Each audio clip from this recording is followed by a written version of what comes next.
మిత్రులారా నమస్కారం. నేను మీ డాక్టర్ చిరుమామిళ్ళ మురళీ మనోహర్. ఈ వీడియోలో చాలా ముఖ్యమైన విషయాన్ని మనం తెలుసుకోబోతున్నాం. కొన్ని వేల లక్షల మందిని బాధిస్తున్నటువంటి సమస్య మోకాళ్ళ అరుగుదల, అలాగే కీళ్ళ నొప్పులు. ఇలాంటి సందర్భంలో కీళ్ళు అరిగిపోతున్నప్పుడు, దెబ్బతింటున్నప్పుడు, డీజనరేట్ అవుతున్నప్పుడు ఏం చేయాలి? దీనికి సంబంధించినటువంటి సమగ్రమైన ఆయుర్వేద చికిత్సా వ్యూహాల్ని, అలాగే ఇతర అంశాలని, ఈ మొత్తం సమాచారాన్ని మనం తెలుసుకుందాం. మన శారీరక కదలికలకి ముఖ్యం ఏమిటి అంటే కీళ్ళు, జాయింట్స్. ఇది అందరికీ తెలిసిందే. జీవితం సాగిపోయేటటువంటి కొద్దీ అంటే ముందుకు వెళ్ళే కొద్దీ కూడా మన శరీరానికి ఆధారం అందించేటువంటి కీళ్ళల్లో అనేక మార్పులు చోటు చేసుకుంటాయి. మనం ప్రయాణం చేస్తున్నప్పుడు మనం ఎక్కినటువంటి వాహనం తాలూకు టైర్లు అరిగినట్టుగా వయసు పెరిగే కొద్దీ వాటిలో అరుగుదల అంటే డీజనరేషన్ అనేది మొదలవుతుంది. ఈ ప్రక్రియ క్రమంగా అదుపు తప్పిందనుకోండి, అప్పుడు అది సంధివాతం అంటే ఆస్టియో ఆర్థరైటిస్ లాంటి క్రానిక్గా ఉండేటటువంటి దీర్ఘకాలపు సమస్య కింద మారిపోతుంది. అప్పట్లో మన పెద్దలు సాంప్రదాయ పద్ధతులను పాటించి ఆరోగ్యంగా ఉండేవాడు, క్వాలిటీ ఆఫ్ లైఫ్ ఉండేది.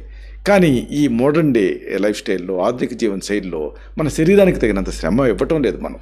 దీంతో మన కీళ్ళకి సరైన పోషణ అందక వాటి దృఢత్వం అనేది క్షీణించిపోతూ ఉంది. ఒక రకంగా చెప్పాలంటే కీళ్ళ సమస్యలు మనల్ని నలిపేస్తున్నాయి అని చెప్పొచ్చు. అయితే ఈ సమస్యకు సరైనటువంటి అవగాహనతో ఎదుర్కొని ఆరోగ్యంగా ఉండటం అనేది మన చేతుల్లో ఉన్న పనే. ముందుగా మనం చెప్పుకోవాల్సింది అసలు సంధివాతం అంటే ఏమిటి? సంధి అంటే ఏమిటంటే కూడిక. దీన్ని ఆస్టియో ఆర్థరైటిస్ అనే సమస్యతోటి మనం పోల్చవచ్చు. సంధివాతం అంటే ఏంటంటే ఆ కూడికలో, ఆ జాయింట్లో వచ్చేటటువంటి వాతం అంటే డీజనరేషన్. ఇది ఒక క్రానిక్ ప్రాబ్లం. వయసుతో పాటు వచ్చేటటువంటి ఒక రకమైనటువంటి అరుగుదల. దీని కారణంగా శరీరంలో వాతదోషం అనేది దాని బ్యాలెన్స్ని కోల్పోయి కీళ్ళలో పెరిగిపోవటం వల్ల ఈ వ్యాధి అనేది వస్తుందనేది ఆయుర్వేద సిద్ధాంతం. ఈ వాతదోషం పెరిగిందనుకోండి, అప్పుడు కీళ్ళలో నొప్పి ఉంటుంది, అలాగే బిగుసుకుపోవడం అనేది ప్రధానంగా ఉంటుంది. వాపు అంత ప్రధానంగా ఉండదు. ఎందుకంటే ఈ వాపు అనేది ఏంటంటే ఇన్ఫ్లమేషన్ సూచిస్తుంది, నొప్పి అనేది డీజనరేషన్ సూచిస్తుంది. ఇది డిఫరెన్స్. ఒకవేళ వాపుతో కూడినటువంటి నొప్పి ఉందనుకోండి, అప్పుడు అది ఆమవాతం కింద ఆయుర్వేదం చెప్తుంది. ఏదేమైనా ఈ ఆస్టియో ఆర్థరైటిస్ అంటే డీజనరేటివ్ డిజార్డర్స్, డీజనరేషన్తో కూడినటువంటి ఆర్థరైటిస్ అనేది ఎక్కువ మందిని ఇబ్బంది పెట్టే సమస్య. దీంట్లో ఏం జరుగుతుంది? కీళ్ళు కదిలించడానికి వీలు పడదు, కటకటమని సౌండ్ వస్తూ ఉంటుంది, నొప్పి కూడా ఉంటూ ఉంటుంది, అనేక ఇబ్బందులు వస్తూ ఉంటాయి. ఆయుర్వేద గ్రంథాలలో ఈ సమస్యని ఒక అద్భుతమైనటువంటి శ్లోకంలో వర్ణించారు. వాతపూర్ణ మతిస్పర్శ శోధ సంధిగతే అనిలే అని వర్ణించారు. అంటే కీళ్ళలోకి ప్రవేశించినటువంటి వాతం కీళ్ళని స్పర్శించలేని స్థాయిలో ఇబ్బంది పెడుతూ ఉంటుంది. అంటే అక్కడ నొక్కినప్పుడు కూడా నొప్పి అనిపిస్తూ ఉంటుంది. ఈ సందర్భంగా అసలు ఆయుర్వేదం, ఆధునిక శాస్త్రం ప్రకారంగా సంధివాతానికి మూల కారణాలు ఏమిటి అనేది మనం తెలుసుకోవాలి. ఎందుకంటే సంక్షిప్త క్రియాయుగో నిదానశిచ వర్జనం అంటారు కాబట్టి కారణం కనుక్కొని సరిదిద్దుకోవాలి. ఆయుర్వేద సిద్ధాంతం ప్రకారంగా సంధివాతానికి ప్రధాన కారణం వాతదోషం పెరగటం. ఇది వాతం అనేది మనకి మామూలుగా ఏజ్ని తీసుకుంటే పెద్ద వయసులో సహజంగానే వాతం అనేది పెరుగుతుంది. ఈ వాతదోషం పెరగడానికి కొన్ని కారణాలు కూడా కంట్రిబ్యూట్ చేస్తాయి. వాటిలో ముఖ్యమైనది ఏంటంటే పొడి, అలాగే చల్లటి పదార్థాలని ఎక్కువగా తీసుకోవటం. పొడిగా ఉండేవి, చల్లగా ఉండేవి, అలాగే తీవ్రమైన చల్లటి గాలికి గురి కావటం. అందుకే ఏసీలు వేసుకున్న రోజున మరుసటి రోజు చాలామందికి ఉదయం పూట నొప్పులు అనిపిస్తూ ఉంటాయి. అలాగే పొడి వాతావరణానికి గురి కావటం కూడా, అలాగే సహజంగా వచ్చేటువంటి మలమూత్రాలు లాంటి వేగాలను ఆపుకోవటం కూడా ఈ వాతదోషం పెరగడానికి ఒక కారణం. వయసు మీద పడటం కూడా ఒక కారణమే. అలాగే స్థూలకాయం, ఒబేసిటీ లేదా కీళ్ళకి ఏదైనా దెబ్బ తగలటం లాంటివి కూడా ఈ ఆస్టియో ఆర్థరైటిస్కి ముఖ్య కారణాల కింద ఉంటాయి. ఇక ఈ సందర్భంగా ఆయుర్వేదం, ఆధునిక చికిత్స విధానాలు ఎలా ఉంటాయనేది ముందు తెలుసుకోవాలి. ఆధునిక వైద్య విధానాల్లో నొప్పిని తగ్గించడానికి మామూలుగా కొన్ని పద్ధతులు ఉన్నాయి. అనాలిసిక్స్ ఇలాంటివన్నీ ఇస్తూ ఉంటారు. అయితే ఆయుర్వేద చికిత్సలో ఇక్కడ ఏం జరుగుతుందంటే పేరుకుపోయినటువంటి వాతాన్ని బయటకు పంపడం ముఖ్యం. అంటే ఆహారం ద్వారా, అలాగే చికిత్సా విధానాల ద్వారా ఈ వాతాన్ని సమస్థితికి తెస్తాం. ఆహారంలో యాపిల్, ఆరెంజ్, లవంగం, అలాగే అతిమధురం ఇలాంటివి నొప్పిని తగ్గిస్తాయి. చెర్రీస్, ఇది మృదులాస్తి తిరిగి పెరగడానికి సహాయపడుతుంది. దీంతో పాటుగా బెండకాయ, అలాగే మినపప్పు, బియ్యం ఇలాంటి పదార్థాన్ని కాస్త తగ్గించి వాడుకోవాలి. ఇక యాంటాక్సిడెంట్స్ ఎక్కువగా ఉండేటటువంటి బొప్పాయి, గుమ్మడికాయ, కొత్తిమీర, జామ, వాల్నట్స్, మామిడి పండు వీటిని ఆహారంలో యథోచితంగా తీసుకోవాలి. వారానికి ఒకసారి ఉపవాసం ఉంటే మంచిది, లంఘనం. ఇంకా ఆకుకూరలు, క్యారెట్, బార్లీ, మొలకెత్తిన గింజలు, నువ్వులు ఇలాంటివి అడిటివ్స్గా తీసుకుంటూ ఉండాలి. అయితే అపథ్యాలు ఏమిటి అంటే ఆల్కహాల్, కాఫీ, చక్కెర, ఉప్పు, పామాలివ్ ఆయిల్, పాల ఉత్పత్తులు, పచ్చి బఠానీలు, అరటిపండ్లు, ద్రాక్ష, నట్స్ ఇలాంటి వాటి జోలికి వెళ్ళకపోవటం మంచిది. ఈ సందర్భంగా ఆయుర్వేద చికిత్సా విధానాలు తెలుసుకోవాలి. ఒకటి స్వేదనం, అంటే శరీరానికి లేదా కీళ్ళకి వేడి కాపడం పెట్టడం. దీనికి కర్పూరం, అలాగే పత్తి, ఇంకా ఉలవలు, నువ్వులు, ఈ గింజల్ని, అలాగే ఆముదం వేర్ని, ఇంకా గలిజేరు అంటే పునర్నవ ఇలాంటి మూలికలను ఉపయోగించి ఒక గుడ్డలో చుట్టి ఆ వేడి నీళ్ళలో ముంచి కానీ లేకపోతే వేడి కషాయంలో ముంచి కానీ కాపడం పెట్టుకోవాలి. దీంతో రిలీఫ్ వస్తుంది. ఇక స్థానిక ప్రయోగం కూడా ముఖ్యం. సోంపు అంటే మీకు తెలిసి ఫెనల్, అలాగే వచ అకోరస్ కెలామస్ వస, అలాగే ట్రిబులస్ టెరెస్ట్రిస్ అంటే పల్లేరుకాయలు, అలాగే వరుణ ఇలాంటి మూలికలతో తయారు చేసినటువంటి వేడి ప్యాకుల్ని కీళ్ళపైన కాపడంలా పెట్టుకోవాలి. ఇక నూనెలు కూడా, ఎందుకంటే ఈ వాతానికి ఆపోజిట్ నూనెలు కాబట్టి స్నిగ్ధత్వాన్ని ఇస్తాయి కాబట్టి 5 మిల్లీలీటర్ల ఆముదం నూనెని రాత్రి వేళ గోరువెచ్చని పాలతో కలిపి తీసుకోవాలి. అలాగే ఎక్స్టర్నల్గా మహానారాయణ తైలం, బలా తైలం, ఆవ నూనెలు వీటిని కలిపి ఆ నొప్పున్న చోట మసాజ్ చేసుకోవాలి. ఇక దీనికి అద్భుతమైన ఆయుర్వేద ఔషధాలు సురక్షితమైనవి ఉన్నాయి. ఉదాహరణకు రాష్నా సప్తక క్వాథం అంటే కషాయం ఇది. అలాగే మహారాష్ట్రాది క్వాథం ఇది కషాయం, కానీ రెడీమేడ్గా ఒక లిక్విడ్ ఫామ్లో దొరుకుతుంది. అలాగే మహాయోగరాజ గుగ్గులు, వాతారి గుగ్గులు, అలాగే ఆదిత్యపాక గుగ్గులు, ఇంకా వాత విధ్వంసని రస్ ఇలాంటి మందుల్ని వైద్య సలహాతో వాడుకుంటే ఈ డీజనరేటివ్ ఆర్థరైటిస్లో వీటిలో అద్భుతమైన ఫలితం కనిపిస్తుంది. వీటిలో ప్రత్యేకత ఏమిటంటే ఒక్కొక్క దానికి ఒక ప్రత్యేకత ఉంది. వీటిని తెలుసుకుందాం. ముందుగా గుగ్గుల గురించి చెప్పుకోవాలి. బాస్మోడెండన్ ముకుల్ గుగ్గులు అనేది వాపు, అలాగే నొప్పులు, ఇంకా ఆ డీజనరేషన్ ఇలాంటి తగ్గించడానికి సహాయపడుతుంది. అద్భుతమైనటువంటి గుణాలు ఉండేటువంటి ఒక మూలిక.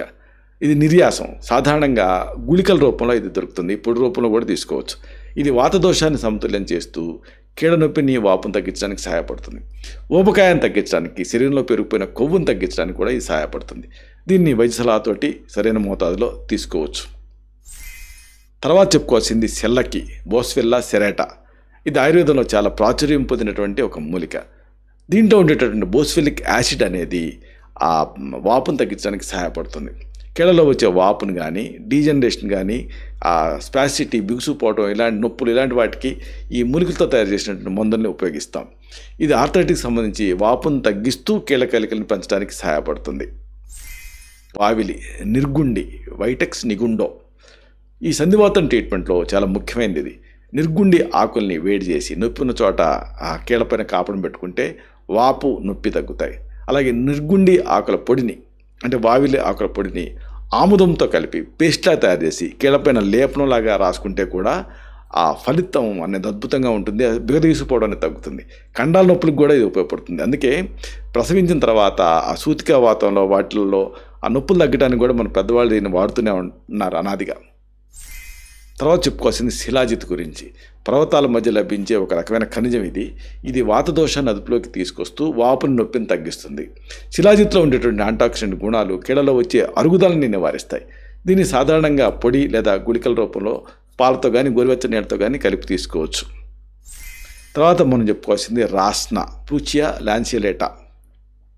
ఇది ఒక అద్భుతమైన నొప్పి నివారణ కింద పనిచేస్తుంది. రాస్నా వేరుతో తయారు చేసిన కషాయం లేదా పొడిని తీసుకోవడంతో కీళ్ళ వాపు, నొప్పి తగ్గుతాయి. దీన్ని బాగా ఎక్కువగా ప్రిస్క్రైబ్ చేస్తూ ఉంటాం కీళ్ళ నొప్పిని తగ్గించడానికి. ఇక హోమ్ ట్రీట్మెంట్ కింద అల్లం అంటే జింజర్ అనేది చాలా బాగా పనిచేస్తుంది. అల్లం వాపు నివారణ కింద వాతాన్ని తగ్గించేదిగా పనిచేస్తుంది.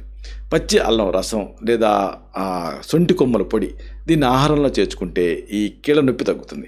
అలాగే అల్లం తురుముని వేడి చేసి కీళ్ళపైన కాపడం పెట్టుకుంటే కూడా మంచి ఫలితం కనిపిస్తుంది. మోకాళ్ళ అరుగుదలలో, నొప్పులలో ఉపయోగకరంగా ఉంటుంది. తర్వాత చెప్పుకోవాల్సింది పసుపు, కుర్కుమా లాంగా.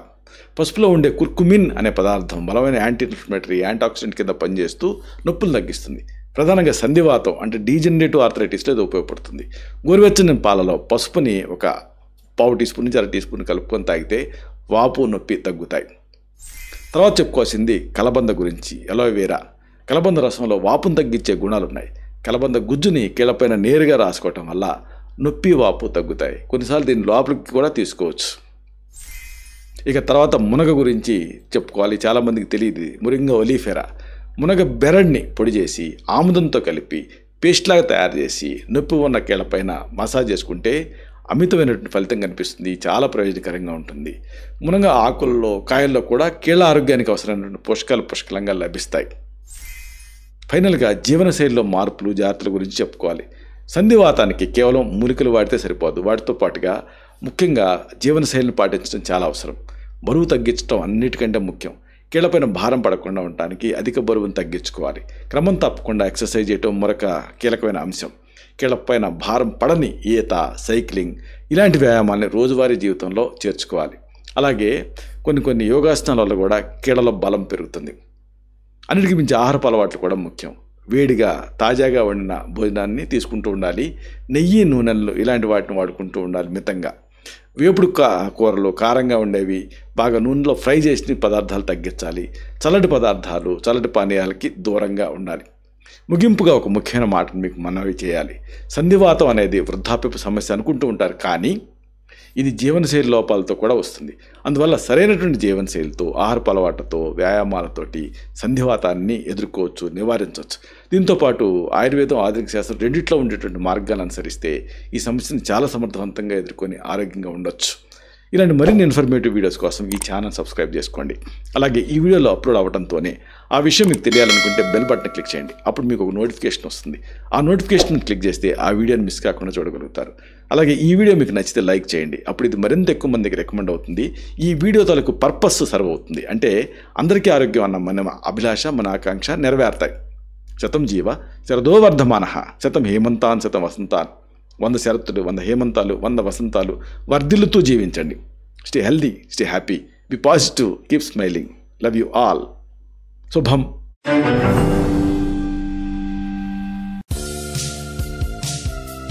Doctor Chirumamilla Murali Manohar, MD, Ayurveda, Raksha Ayurvedalaya, plot number 13, Rammurthy Nagar, CBCID colony, Hyder Nagar, Hyderabad 5,85,000, Telangana state, India. Landmark Kukatpally area, metro train pillar number A663.